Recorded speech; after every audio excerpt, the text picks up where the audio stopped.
மனுஷன் எப்படி ஆண்டவர் படைச்சிருக்காரு தெரியுமா? நேத்தோட இன்னைக்கு நல்லா இருக்கணும்,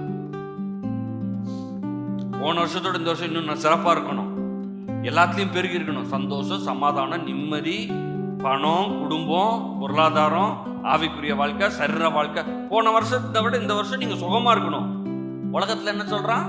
வருஷம் வருஷம் கூட கூட பலவீனம் ஆயிரும்ன்றான்.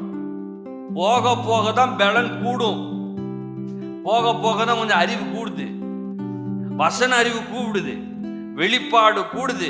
இதெல்லாத்தையும் சேர்த்து வச்சுக்கிட்டு பலவீனத்துல நான் வாழ போறது இல்ல.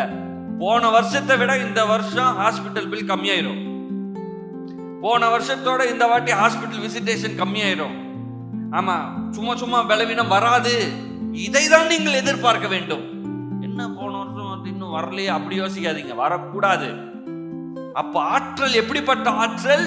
சுகமாக இருக்கக்கூடிய ஆற்றல், சாதிக்கக்கூடிய ஆற்றல். இப்ப போன வருஷம் சம்பளத்தை விட இந்த வருஷம் சம்பளம் அதிகமாக வரும். இயேசுவின் நாமத்தினால் அதை சொல்றேன். நீங்க போன மாசம் சம்பாதிச்சதை விட இந்த மாசம் அதிகமாக சம்பாதிப்பீர்கள். போன மாசத்தை நீங்க காசு வச்சிருந்த விட இந்த மாசம் நிறைய காசு உங்க பாக்கெட்ல வந்து விழும், அக்கவுண்ட்ல வந்து விழும். இதை என்ன பண்ணணும்? விசுவாசிக்கணும். இல்லைங்க, எனக்கு வந்து மாச சம்பளம் 1ஆம் தேதி ஆனா சம்பளம் போடுவாங்க, பேங்க்ல போடுவாங்க, இதை வந்து பிக்ஸ் பண்ணிருக்காங்களே, எப்படி மாறும்? அதுக்குதான் இங்க வந்தீங்கன்னா முழிச்சிருந்து கேட்கணும். கேட்டீங்கன்னா எவன் பிக்ஸ் பண்ணாலும் அதை அன்பிக்ஸ் பண்ணிடுவோம். இங்க எங்க வேலையா தான், பிக்ஸே பண்ண முடியாது. உங்க மண்டையை பிக்ஸ் பண்ணிடாதீங்க. உங்க மண்டை இருக்குல்ல, இந்த மண்டை, இந்த மண்டையில உங்க சம்பளத்தை பிக்ஸ் பண்ணாதீங்க. கம்பெனில அவன் என்ன வேணா பிக்ஸ் பண்ணிட்டோம், உங்களுக்கு மாத சம்பளம் இவ்வளவுதான் அப்படின்னு அவன் சீல் அடிச்சு எல்லாம் போட்டு கொடுத்துட்டு மாசம் மாசம் போட்டுட்டு இருக்கான். இப்ப அவன் போடட்டும். ஆனா உங்கள் வருமானத்தை நிர்ணயிப்பது யாரு? நான் தான். நான் என்ன சொல்றேனோ அதான் வரும். நான் அன்பிக்ஸ் பண்றேன். எல்லாரும் சொல்லுங்க, இயேசுவின் நாமத்தினாலே என் வருமானத்தை அன்பிக்ஸ் பண்றேன்.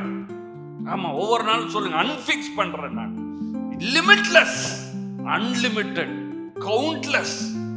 என் சம்பளம் கவுண்டே பண்ண முடியாது. என் சம்பளத்தை, என் வருமானத்தை கவுண்ட் பண்ண முடியாது. அன்லிமிட்டடா இருக்கும். அன்லிமிட்டட் பிரியாணின்னு போடுறான், எவ்வளோ வேணாலும் சாப்பிடலாமா? அவன் பிரியாணியை பத்தி பேசுறான். நான் உங்களுக்கு எல்லாம் வேணா அன்லிமிட்டடா இருக்கும்னு சொல்றேன். எது எப்படி ஆண்டவருடைய வாழ்க்கை எப்படி பார்த்தது பாருங்க. Unlimited life. இந்த அன்லிமிட்டட் லைஃப் எங்கேயோ இல்லை, எனக்குள்ளே இருக்கிறது. எனக்குள்ளே கிரியை செய்கிற வல்லமையின்படியே, எபேசியர் 3:20, எனக்குள்ளே கிரியை செய்கிற வல்லமை. யாருடைய வல்லமை? தெய்வத்தின் வல்லமை. என்னை அவருடைய சாயலாகவே உண்டாக்கிறார், வல்லமையோட உண்டாக்கி இருக்கிறார். திறமை, இப்ப பாருங்க, இந்த மாதிரி திறமை, ஆற்றல், வலிமை, என்னது இது? இதெல்லாம் ஆவிக்குரியதாவே இல்லையே. என்ன பேசுறீங்க? ஆவிக்குரிய சத்தியத்துல பேசணும். ஃபுல்லா ஆவிதான் நம்ம பேசுறது. யாரு வலிமை? தேவ வல்லமை, தேவ வலிமை, தேவ திறமை, தேவ ஆற்றல், எல்லாமே தேவன் தான்.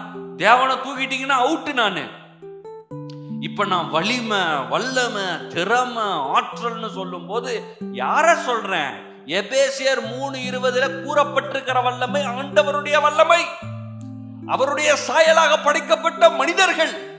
அவருடைய ஆவியே உங்களுக்குள்ள இருக்கிறது, அவருடைய திறமையே உங்களுக்குள்ள இருக்குது, அவருடைய ஆற்றலே அவர் உங்களுக்குள்ள இருக்குது. நீங்கள் நடக்கும் போது தெய்வமாக இந்த பூமியிலே நடக்கிறீர்கள், ஆண்டவராகவே இந்த பூமியில நடக்கிறீங்கன்னா அவரே உங்களுக்குள்ள வாசம் செய்கிறார். அப்போ ஒரு பிரச்சனையை பார்த்து நிற்கும் போது நொந்து ஒடுங்கி போய் விழுந்து நம்மளால முடியாதுன்னு உட்காரக்கூடாது. வாயா பார்க்கலான்னு நிக்கணும். யார்கிட்ட வந்திருக்கிற? என்கிட்டயா மோதுற? இந்தா பார்க்கலாம், நீயா நானான்னு பார்க்கலாம். மக்கள் கிட்ட சண்டை போடுறது இல்லை, மக்கள் கிட்ட சண்டை போடல, பிரச்சனையில பத்தி பேசுறேன்.